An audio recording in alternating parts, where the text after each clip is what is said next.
probably use the backpedaling speechwriters themselves. But, hey, I'm going to bring Tammy on because basically it's only 15 minutes in and I'm already tired of the sound of my own voice. And it's like midsummer allergy season. I don't know how that happens in upstate New York. I've been around the country, but I never stayed for very long, so I don't know if it's like that everywhere. I don't know if it's maybe just a New York thing. It's kind of like a New York state of allergies.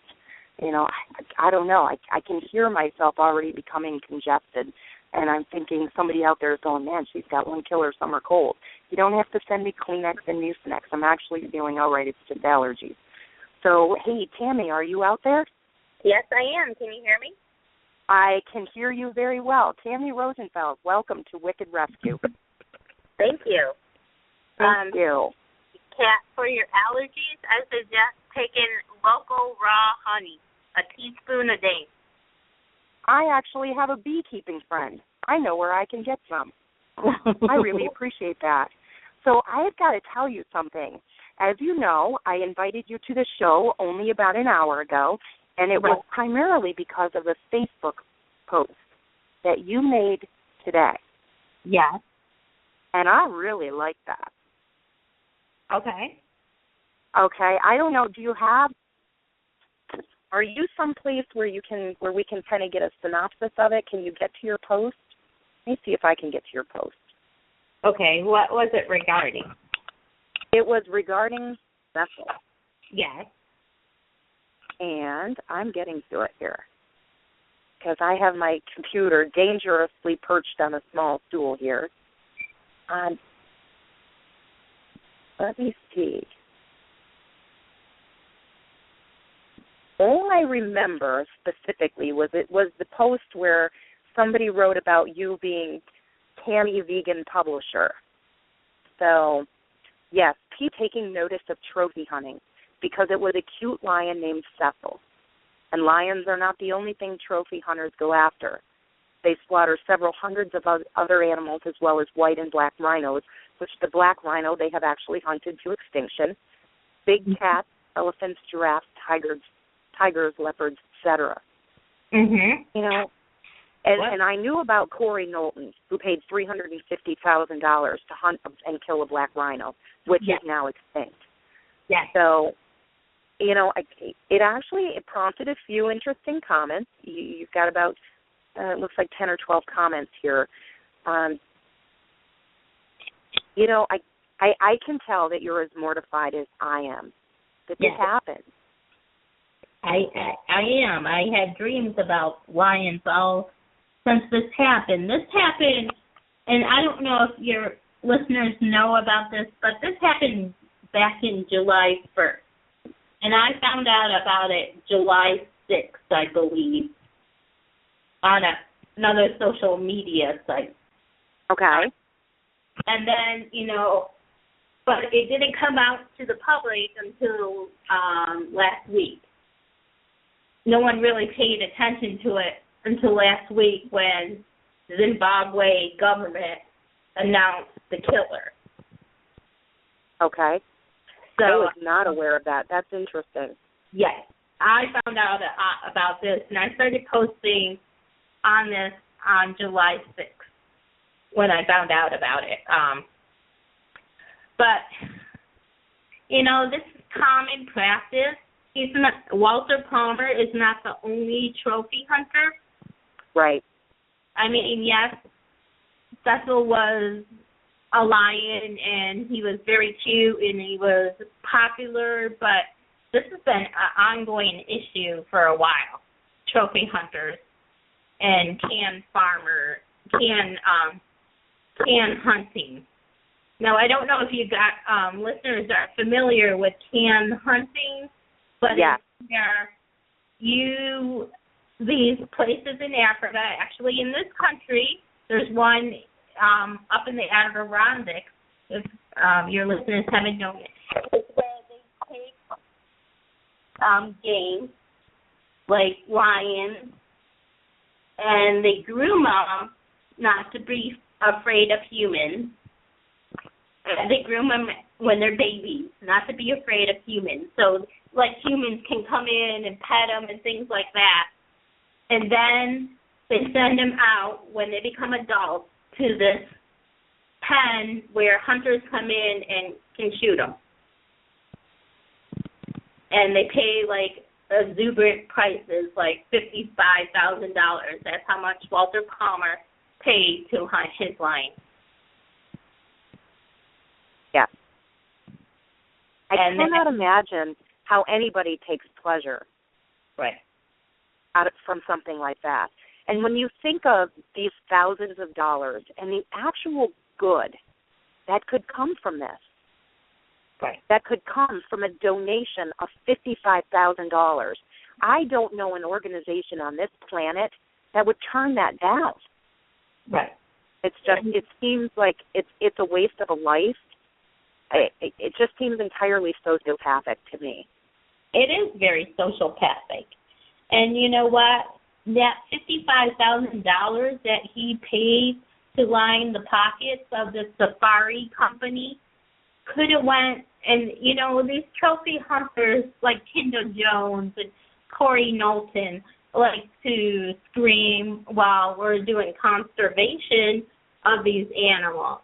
We're helping these animals. And I say BS. I say that's a load of crap. They are not helping. They are not helping that. They could have took that. That $55,000. The only people that are getting that money is the safari companies. They're lining their pockets with that money. Right. It doesn't go to the villagers. Yes, a few scraps of what they hunted, a few meat scraps are chucked to villagers, but that's about it. The safari companies are lining their pockets with the money. It doesn't go to the villager like they claim. No, I don't. I fail to see how you can use the words trophy hunter and conservation in the same sentence. I can't say I'm that knowledgeable, that I'm that educated on trophy hunting. A little bit more now than I was a couple of weeks ago, but I still can't, in my brain, as an advocate and a rescuer and somebody who truly cares about, you know, the continuation of this planet, I can't make a connection. Right. And I just, you know, and I think what, you know, his wife is a trophy hunter. You know, let's just call her individually. His wife is a trophy hunter. So there is a child. I don't know if I saw a photo of one child. I don't know if there are more. But here are children growing up in a family of trophy hunters. And, you know, like I said about the baby that I held today, you know, children aren't born desiring to be a trophy hunter. Right. You know, I have to wonder what impact it has. You know, does this child want to come to dinner one night and really say, deep in their soul, Mommy, Daddy, I think there's something wrong with this? Right. You know, would he take his child? I've always said if you're doing something and you wouldn't take your child to watch you do it, maybe it's something that you shouldn't be doing. Right. You know, to a certain degree. Obviously, you know, if you're going to your high school reunion, you're going to have a couple of drinks and talk about the crazy things you did. You might not take your children to do that, although it might not necessarily be a bad thing that you went. But for a lot of these things, you know, trophy hunting, for example, I don't think you would take your children. Right. You know, I don't know if you saw the video of the little girl, and her father had just killed a buck. And this little girl was shaking. And, of course, the father's taking the video. And he just assumes she's shaking because she's excited. But I had to wonder as I watched this, was she? Right. You know, was she shaking because she was excited, or was she shaking because deep down, as a child, new to the world, she knew that there was something wrong with that, that maybe they shouldn't have done that? Right. Kendall Jones actually put that on her Facebook page and said, I went hunting with my dad at this age, and I remember the excitement of me killing my first kill, and unbelievable. You know, I think it really defines a person by the kind of people they admire. I'm going to go out on a limb here, Tammy, and guess that you don't admire Kendall Jones. No. Who is actually an internationally renowned trophy hunter. Yeah. I'm gonna guess that you don't. You know, obviously you said you don't. You don't admire her. You know what? Any trophy hunters. You know what? I admire my friend Donna, who travels 20 miles every day to go to her little cat rescue in Norwich. Mm-hmm. And she takes cats off the street. You know, she takes pregnant mamas and begs for foster homes. You know, she is so dignified that rarely does she even ask for donations. You know, she had an open house last month. I went up. I spent some time there. You know, the facility is very nice. It was very clean. Everything was done very diplomatically. There's an application process. You know, everything was done so well. This is her life's work. You know, every day she is rescuing animals. You know what? You probably don't know Donna. I don't know if Tiffany and Denny know Donna. My mom doesn't know Donna. The world doesn't know Donna. But you know what? I admire Donna because of what she does. Mm-hmm. That is the kind of person that I want to emulate. You know, and I don't know how we've gotten so far off the character path. Like, nobody seems to care anymore if they're a person of decent character, if their moral compass is set right. Nobody seems to care anymore. Right. You know, and I'm sure that you find that too. Yes. You know, I'm sure you find that not just in your work as an animal advocate, but even in the paranormal, I bet you do.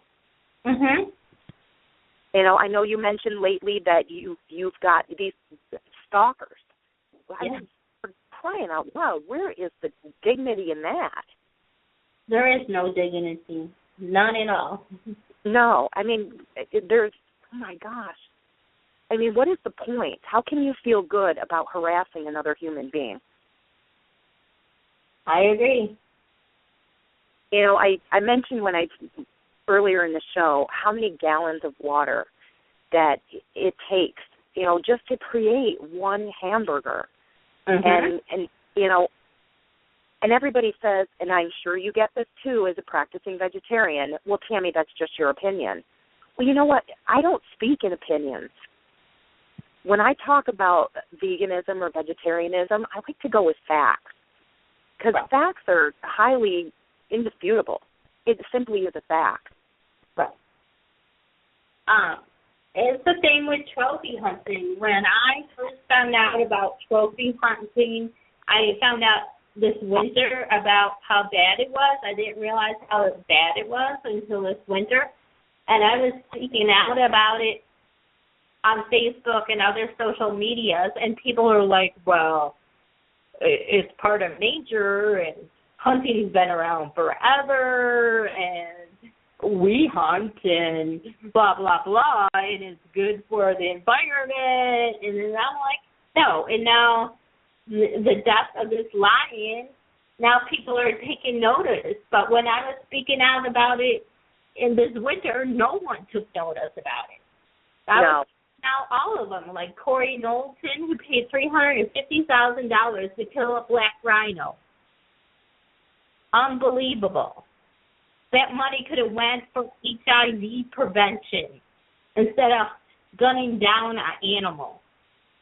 Right.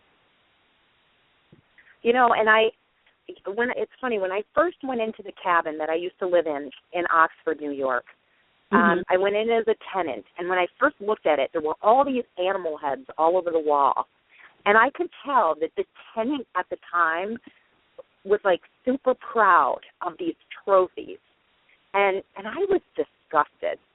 And, you know, at the time I wasn't the advocate I am now because I have learned a lot more.